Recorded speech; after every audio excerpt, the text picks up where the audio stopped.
Olá, meus jovens! Vamos dar uma olhada nas principais informações atualizadas do IRB e suas ações IRBR3. Aproveita e deixa abaixo no seu comentário como é que tá a situação aí no IRB. Estão tranquilos? Aperreados? Como é que tá o preço médio? Enfim, deixa abaixo aí como é que tá a situação de vocês e o que vocês aguardam nas cenas dos próximos capítulos. E aproveita e deixa também como é que tá a temperatura no estado de vocês. Tá frio? Tá quente? Aqui tá um friozinho pro nosso padrão, né? 26, 27 graus. Nariz correndo, dá umas tosse. Mas enfim, vamos aqui ao que importa. IRB, vamos abordar o seguinte tema hoje. A empresa fará o lançamento de novas ações? Fará um aumento de capital? Qual é a grande questão aqui, meus amigos? Porque há alguns meses atrás, em 2020, ela promoveu um aumento de capital. Eu não tô lembrado agora o valor exato, mas ela emitiu as suas ações 7 e pouco, 6,90, foi alguma coisa assim. Acho que foi 7 e pouco, depois no leilão foi 6,90, foi algo assim. E agora as ações estão em 2,82. Então vamos dizer que você entrou nesse aumento de capital que ela promoveu em 2020. Então você adquiriu novas ações por um preço que eu vou arredondar a R$7, certo? E agora ela já está valendo menos da metade. Qual é a grande questão aqui? Aqui, ó, em 2020, a ação tinha caído bastante em pouco espaço de tempo. Em pouco espaço de tempo, ela caiu lá da região dos 40 para a zona aqui dos 6, 5 e pouco. Então, o que predominava na época? Olha, essa ação já caiu demais e ela tende a se recuperar e voltar ali pelo menos na região dos 30, 30 e pouco, e num prazo mais longo voltar aos R$40. Mas de lá para cá as coisas mudaram, porque foi descoberto a tramóia, mudou a diretoria e falaram: olha, mudou a diretoria, agora o jogo vai mudar. Só que infelizmente não foi bem assim. Até hoje o IRB enfrenta uma crise de confiança porque os novos contratos não estão dando o resultado que se esperava. Então o clima de hoje, na minha opinião, é um clima totalmente diferente daquele de 2020, quando a companhia fez o aumento de capital. Naquela época existia um clima de esperança, um clima de renovação. E agora, na minha opinião, o sentimento aqui que predomina é o sentimento de decepção. Mas vamos ver aqui quais são as probabilidades do IRB fazer esse aumento de capital ou não. Vamos nos utilizar da divulgação do último resultado trimestral da companhia. Nessa parte aqui, ó, item 7, os indicadores regulatórios. Vamos ver o que a companhia diz. Considerando os dois principais índices regulatórios estabelecidos para a indústria no setor que ela atua, no final do primeiro trimestre a companhia manteve-se devidamente enquadrada. Que índices regulatórios são esses? O primeiro é o seguinte, ó, é suficiência do patrimônio líquido ajustado. A companhia apresenta a suficiência desse patrimônio em relação ao capital mínimo requerido, calculado aqui no montante, é o que ela tem de sobra aqui, ó, de 86 milhões e meio. No último período do ano passado, estava próximo ali de 90. E vocês lembram que no início deste ano, mais ou menos em fevereiro, a companhia falou em fazer justamente isso, um aumento de capital. Na época, quem falou disso foi o Willy, né? O diretor aqui, ó, inclusive que está afastado agora. O Willy Jordan Neto, ele falou que poderia ser que a companhia tivesse que fazer esse aumento de capital. Por quê? Porque a companhia não está conseguindo fazer caixa. Isso é uma coisa que tem vindo à tona de forma muito recorrente nos últimos capítulos. Então vamos ver aqui, ó, como é que está a situação de um outro indicador, que é a parte de provisões técnicas. Esse aqui para mim é o que a situação tá mais preocupante, ó, porque ele vem caindo trimestre após trimestre. Em junho do ano passado estava em 644 milhões e agora está em apenas 17 milhões de reais. Então aqui, muito provavelmente, ao longo desse capítulo, desse trimestre que nós estamos, Se não acontecer nada de diferente, a companhia vai se desenquadrar nessa parte aqui de garantias de provisões técnicas. Basicamente, para que servem esses itens? É o seguinte, ó. A companhia tem uma carteira de sinistros. Vamos dizer que ela seja de 10 bilhões. Se todos os sinistros forem acionados, ela precisa ter o dinheiro equivalente para fazer o pagamento desses prêmios, desses seguros, no caso, né, dessas coberturas. Então ela tem que ter aqui no mínimo 10 bilhões em ativos que garantam a liquidação de suas obrigações. Resumidamente é isso, certo? Por isso que são exigidos esses enquadramentos, esses valores disponíveis. Então ela, diante da situação, ela fala o seguinte, ó, a companhia avalia permanentemente alternativas para otimizar a sua estrutura de capital e elevar seus indicadores regulatórios, tais como operações estruturadas, redutora de provisões ou outro mecanismo de transferências de carteira. Por que ela faz? Se ela está com uma carteira de 10 bilhões e ela baixa os seus ativos, ela pode fazer uma transferência dessa carteira para um outro ressegurador, por exemplo. Então diminui o quanto ela precisa ter para garantir aquela provisão.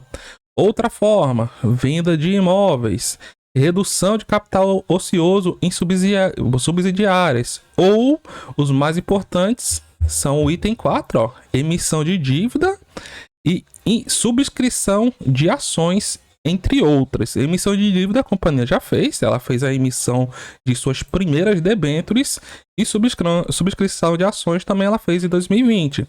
E neste trimestre ela aprovou uma medida muito importante no sentido de emissão de novas ações. Ó. Nesse trimestre, a companhia aprovou a contratação de assessores financeiros para apoio na avaliação de algumas das medidas indicadas. Ou seja, qual seria, desses itens que eu falei agora há pouco, o mais indicado para fazer o enquadramento da companhia. Destacamos que em 10 de maio, em Assembleia Geral Extraordinária, os acionistas aprovaram um aumento de capital de 1 bilhão e 200 milhões de reais. Geralmente, a aprovação do aumento de capital social permitido é o primeiro passo para você fazer a emissão de novas ações, fazer subscrição de ações.